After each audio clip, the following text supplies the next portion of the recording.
Então, a primeira questão diz o seguinte, ó, o log de 1 sobre 40 na base 5 é um número real, cujo valor está entre os inteiros, e aí ele deu as opções, né? Está entre menos 3 e menos 2, entre menos 2 e menos 1, entre menos 1 e 0, entre 0 e 1 e 1 e 2.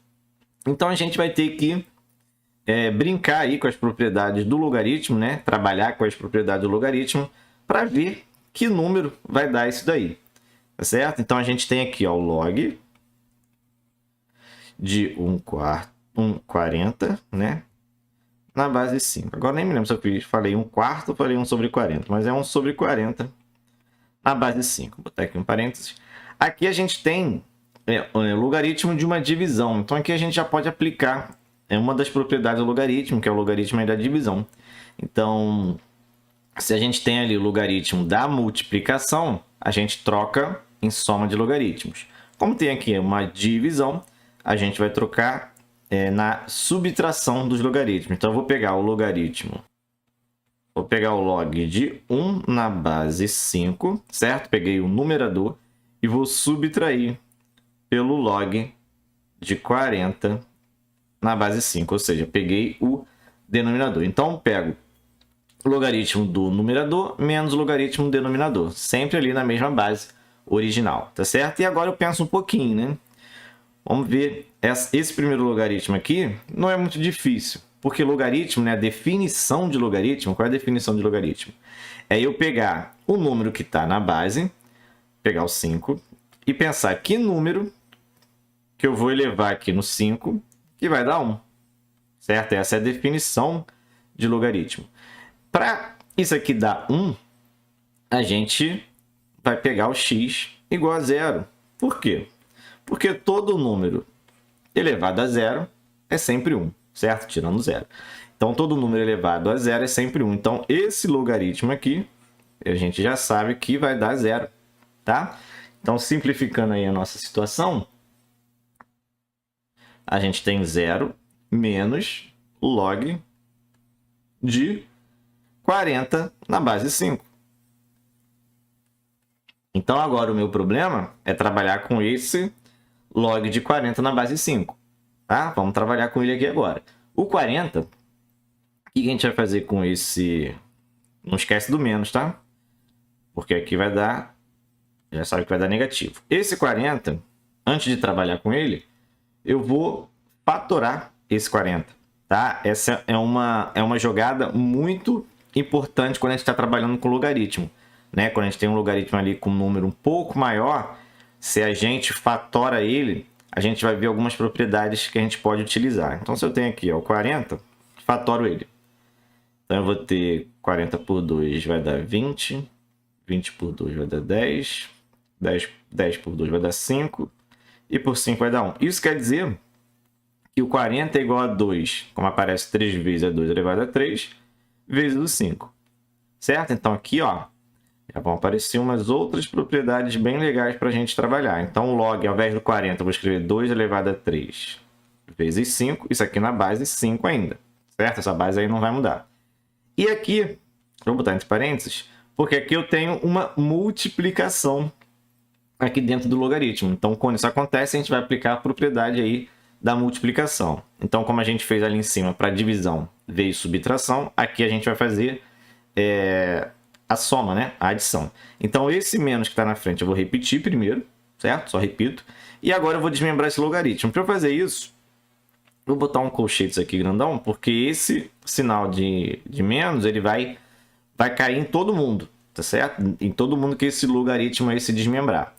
Então, aqui eu vou pegar o log de 2 elevado a 3 na base 5, que seria o primeiro fator ali da multiplicação, e vou somar pelo log de 5 na base 5, que seria o segundo fator aqui da minha multiplicação, certo? Separei na soma aí dos logaritmos, tá? Essa é a propriedade da multiplicação de logaritmos.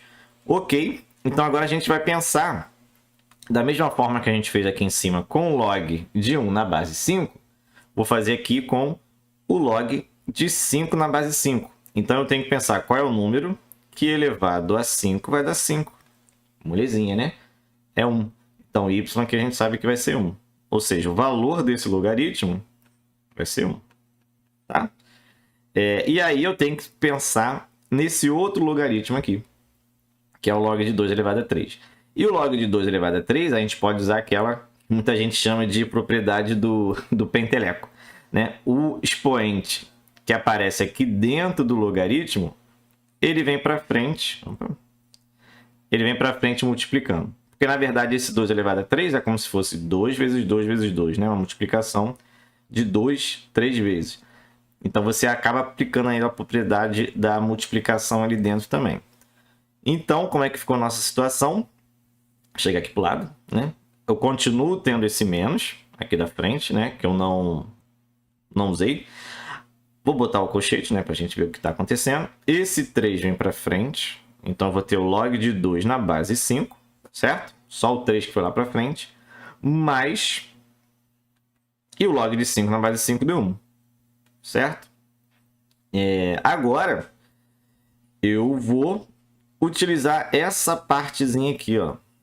Log de 2 na base 5 é um valor que a gente não sabe, né, de cabeça, né? Não tem como calcular. E é por isso que ele deu aqui no problema, né? Aqui, ó, utilize log de 2 na base 5 igual a 0,4307. Então, já vou fazer essa substituição aí. Então, eu vou ficar aqui com igual, vou fazer aqui embaixo, tá? Menos 3. Aí, o log de 2 na base 5 virou aquele número que está lá, que é o 0,4307. Certo? E aqui, né, a gente não pode esquecer que esse menos está na frente do colchetes, então eu vou fazer aqui distributiva, certo? Esse menos vem na primeira parte, né, na primeira parcela, e vai também na segunda parcela. Então, os dois vão ficar negativos, né? Tanto o log ali, 3 vezes o log, quanto mais 1. Vai ficar aqui menos 1. Ou seja, vou fazer essa multiplicação aqui, tá? Que vai dar um número bem bonito, vai dar menos 1,2921. É um número que você nem precisa fazer com todas as casas decimais. Por quê? Porque esse problema, o que ele pediu? Ele não pediu o número exato, certo? Ele não pediu o valor do log exato. Ele pediu o cujo valor está entre, tá? Então, se eu tiver uma ideia entre quais dois inteiros ele já tiver, eu não preciso fazer a conta toda. Então, para terminar, dois números negativos, é só eu juntar, né? Vou juntar aí as minhas dívidas. Então, eu vou ficar com menos 2,2921, que é um número que está compreendido. Aí você tem que pensar lá na reta numérica, né? Que está compreendido entre o menos 3 e o menos 2, que seria aí a letra A de animal, certo? Nessa parte aqui também muita gente se confunde, né? Quando a gente começa a pegar a reta numérica na parte dos números negativos. Então, se eu tenho aqui a reta numérica, o 0 está aqui, o menos 1 está aqui, o menos 2 está aqui, o menos 3 está aqui, o menos 4 está aqui. Então, o menos 2,2921, ele andou menos 2 unidades, mais um pedacinho. Então, esse número está aqui, entre o menos 3 e o menos 2. Muita gente se confunde, acaba dizendo que está entre o menos 2 e o menos 1. Porque quando a gente está nos números negativos, né, a gente tem que pensar ao contrário. Certo?